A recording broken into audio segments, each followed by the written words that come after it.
my opinion is that the greater the cultural differences between the two countries, the sending, the receiving, the more the preparation that needs to be done. We certainly need to know something about the language and the economy and the history and the people groups that are represented. I think it's important to take some time to actually understand the situation that you're going into.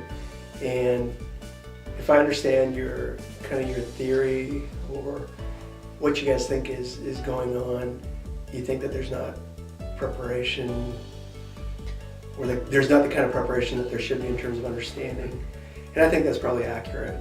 You'd be unwise to go there and not at least know things like what monetary system do they have, what's their governmental structure, should I be concerned about mosquitoes or different kinds of bugs, can I drink the water, what is their governmental landscape, and what are the primary elements, crops or industry that create revenue, what's their religion.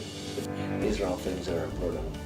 When we went down to New Orleans, we had an idea that we were going to do construction type work, but I don't think we had any kind of an idea of exactly what it was going to be like, what we were going to encounter.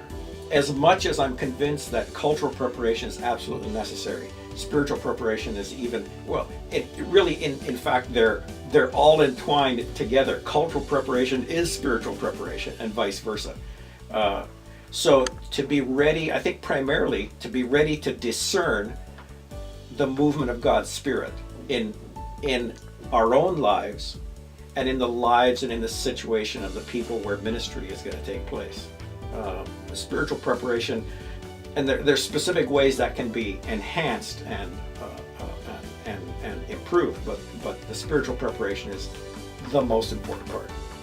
Doc Watterson talked to us as a group and told us to spend quality time praying and preparing our hearts, which is good in theory to do, to tell people that's really important, but kind of giving some helps to that would be really good, because while you can tell people to do that, and while in theory you can think that it's important, if you don't actually have some practical steps to take to do that, it's pretty haphazard, I would imagine, at best. Prayer, if you're going as a group, to pray that the Lord would give you wisdom and that you would not be loud, obnoxious Americans, but listening, caring, sensitive, not gawking, but engaging.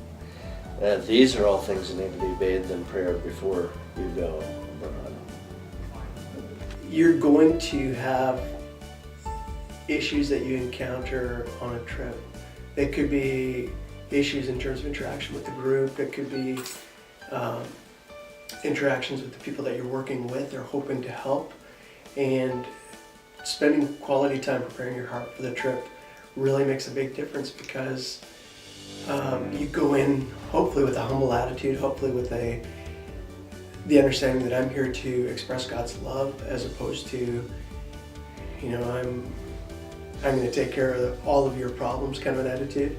A key part of being ready for that service on mission trips is to really look at your relationship with Jesus Christ and look that you are answering what He's asking you to do. And so individually, everybody has that call of what they need them to do when they're serving Christ. And so when you're presented with the missions area that God's asking you to serve in, that you say, Lord, can you please give me a heart like yours so that I answer the call as you want me to answer?